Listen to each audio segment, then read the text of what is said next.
అందుకని సినిమాలు బాగుండాలి, అందరూ చూడాలని కోరుకుంటాను తప్ప దాంట్లో మన సినిమా కూడా ఆడాలని నేను కోరుకుంటాను. ఒక హీరోగా నా ఒక ధర్మం, నా ప్రొడ్యూసర్స్ బాగుండాలని కోరుకుంటాను.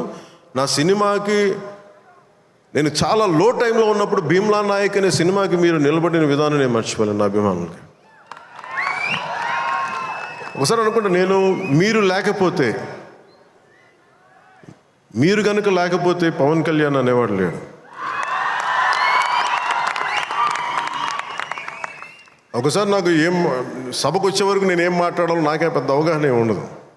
కానీ మిమ్మల్ని చూశాక ఒకటే చెప్పాలనిపిస్తుంది, మీ నుంచి నాకు 2 గుండెలు దూరం అంతే. నా గుండె నుంచి మీకు ఎంత దూరం అంతే, అంతకుమించి మనందరి మధ్య 2 గుండెలు దూరం అంతే. I love you.